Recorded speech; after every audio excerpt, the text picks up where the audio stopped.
আজ রান্না করব মটন কারি। প্রথমে ভালো করে পরিষ্কার করে ধুয়ে নেব মাংসটা। এরপরে 100 গ্রাম রসুন, 150 গ্রাম আদা, 12খানা শুকনো লঙ্কা মিক্সিতে বেটে নেব। মাংসর মধ্যে দেব 2 টেবিল চামচ হলুদ গুঁড়ো, 2 টেবিল চামচ লঙ্কা গুঁড়ো, 1.5 টেবিল চামচ জিরে গুঁড়ো, 1.5 টেবিল চামচ ধনে গুঁড়ো, 50 গ্রাম সর্ষের তেল, পরিমাণ মতো লবণ আর 100 গ্রাম দই দিয়ে ভালো করে ম্যারিনেট করে নেব। বলতে ভুলে গেছি, 500 গ্রাম পেঁয়াজ কুচিয়েছি, তার মধ্যে অর্ধেক পেঁয়াজ এই মাংসর মধ্যে দিয়ে ভালো করে মশলা দিয়ে মাখিয়ে নেব।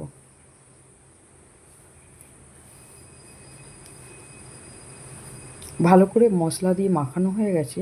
গ্যাসের উপরে একটা কড়া বসিয়ে প্রায় 100 গ্রাম সর্ষের তেল দিয়ে বড় বড় করে আলু কেটে রেখেছি, সেই আলুগুলোকে ভেজে নেব।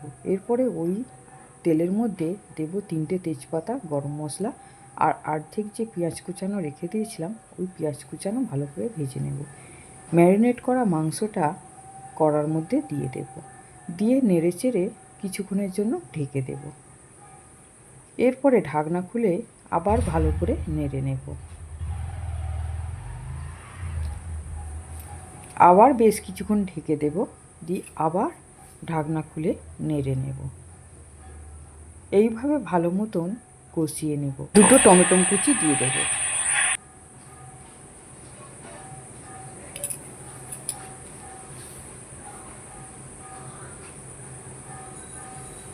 ভালো করে মাংস কষানো হয়ে এসছে।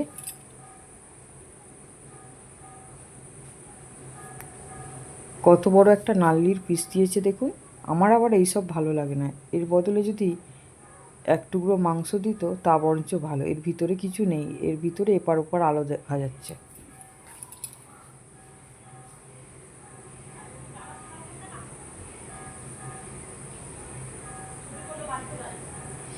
ভেজে রাখা আলুগুলো দিয়ে দেব, দিয়ে ভালো করে নেড়ে চেড়ে নেব।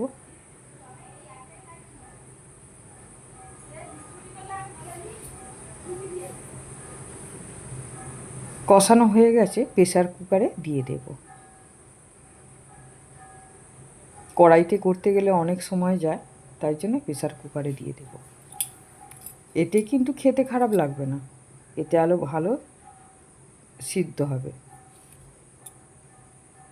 প্রেসার কুকারে 3টে সিটি মেরে নেব।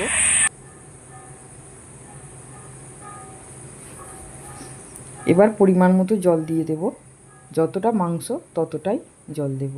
দিয়ে 1 চামচের মতো ঘি দিয়ে দেব, যাতে মাংসটাতে ভালো গন্ধ আসে এবং স্বাদও ভালো লাগে। প্রেসার কুকারে সিটি লাগিয়ে গ্যাসের উপরে বসিয়ে দেব, গ্যাস জ্বালিয়ে দেব। এরপরে ঢাকনা খুলে আর একটু ঘি দিয়ে দেব 1 চামচের মতো। পরিমাণ মতো দেব গরম মশলা, 2 চামচের মতো গরম মশলা দেব, ছোট 4 চামচের 2 চামচ দিয়ে ভালো করে নেড়ে নেব।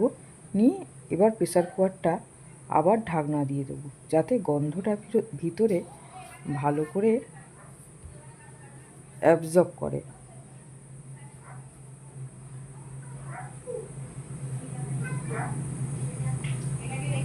এই যে আমার মটন কারি একদম রেডি। এইভাবে করে দেখবেন, বেশ ভালো লাগে খেতে। বাড়ির সবাই এরমই